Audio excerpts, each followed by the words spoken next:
वाली बहू। रंजना कभी ब्रश नहीं करती थी। उसे कितनी बार उसके माँ बाप ने डांटा, लेकिन उसका कोई असर उस पर होता ही नहीं था, जिस कारण से उसके दांत पीले पीले हो जाते हैं। शादी के बाद अरे बहू, वैसे तो तुझ में कोई कमी नहीं है, पर तेरे दांत इतने पीले कैसे हैं बेटा? कैसे मतलब? कोई सर्जरी थोड़ी ना कराई है। वो तो क्या नाम, मैं ब्रश नहीं करती थी तो पीले हो गए। अब क्या करूं? आप कहें तो लाल करवा लूं या फिर काले? यार ये क्या है, क्यों माँ से लड़ रही हो? लड़ रही हूँ? अरे मैं लड़ रही हूँ या ये बोल रही है कि दांत पीले हैं, पीले। अरे तपस्या थोड़ी ना की है इन्हें पीले करने के लिए। बकायदा ब्रश नहीं किया है 20 साल तक, तब जाकर। छी, कैसी बात कर रही हो? ये उस वक्त तो पीले नहीं थे जब हम लोग तुम्हें देखने आए थे। अरे तब साफ करवा लिया होगा डेंटिस्ट के पास जाकर। अब देखो कैसे पीले पीले लग रहे हैं। रंजना सास की तरफ गुस्से से देखती है। फिर शुरू हो गई पीले पीले पीले। अरे पीले तो तब भी थे जब मेरे हाथ का रसगुल्ला उड़ा उड़ा कर खा रही थी और बोल रही थी, लड़की नहीं गुणों का खजाना दे रहे भाई साहब आप। खैर, अब वो लोग करते भी तो क्या करते, पीले दांत वाली बहू पल्ले पड़ी थी तो झेलना तो था ही। एक दिन कीर्तन में रंजना गाना गा रही थी। अरे कमला बहन, माँ का द्वार है, यहाँ तो सब शुद्ध होकर आते हैं, फिर अपनी बहू को ब्रश भी नहीं करवाती तुम। दूर से पीले पीले दांत भक्ति में बाधा उत्पन्न कर रहे हैं। अरे कोई 2 साल की बच्ची थोड़ी ना लेकर आई हूँ मैं बहू बनाकर। अच्छी खासी लड़की है, अरे कैसे करवाऊं ब्रश? ये तो उसे खुद करना चाहिए ना। अब माँ बाप तो इसके जैसे तैसे निपटा दिए, ये नहीं सोचा कि सास कैसे संभालेगी।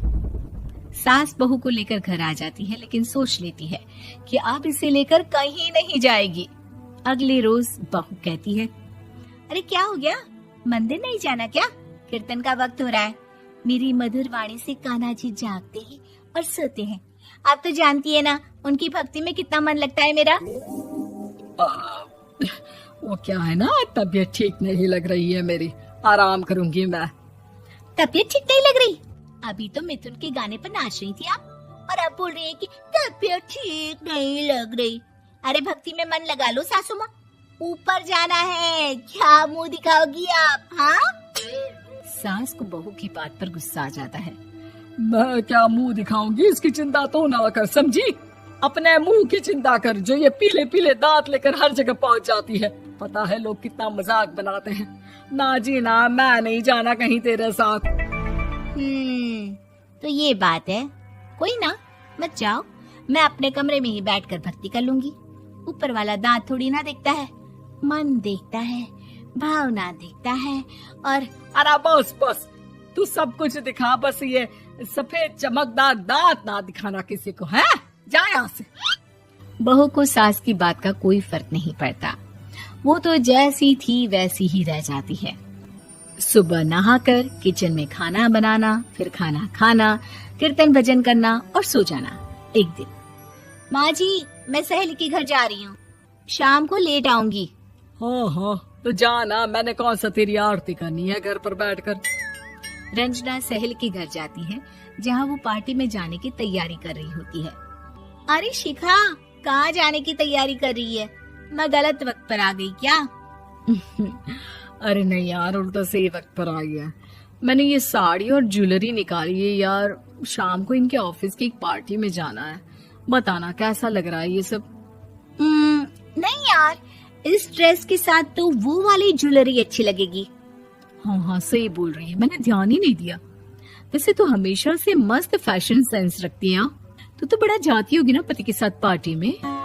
रंजना कुछ नहीं बोलती, बस सोचती है कि यार काश ये बात सही हो जाती, पर मैं क्यों नहीं जाती पार्टी में? क्या इन लोगों की कोई पार्टी होती नहीं होगी? रंजना घर आती है और रात में पति से सवाल करती है, एक बात बताइए, आप मुझे किसी पार्टी में क्यों नहीं ले जाते? क्या आपके यहाँ ऑफिस में पार्टी नहीं होती? पति बेचारा क्या कहता कि दांत पीले हैं तुम्हारे इसलिए। अरे कोई पार्टी होती नहीं हम लोगों के ऑफिस में, तो कहाँ से लेकर जाऊं? और मार्केट, मॉल, कहीं वीकेंड घूमना, कहीं तो। अरे यार, सारे हफ्ते में एक छुट्टी मिलती है, तो सोचता हूँ कि आराम ही कर लूं। क्यों? रंजना मन मार के रह जाती है।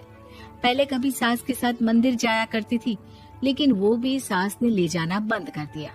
घर बैठी बैठी रंजना बोर हो जाती है। तभी उसे आइडिया आता है और वो मायके जाने का सोचती है।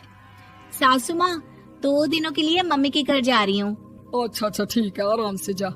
और हाँ, माँ से कुछ अच्छी आदत सीख कर आना कि कैसे शरीर के हर भाग की तरह दांतों की सफाई भी जरूरी होती है, समझी? शुरू हो गई ना आप। वो लोग आपकी तरह नहीं है कि छोटी छोटी बात का बतंगड़ बना दे।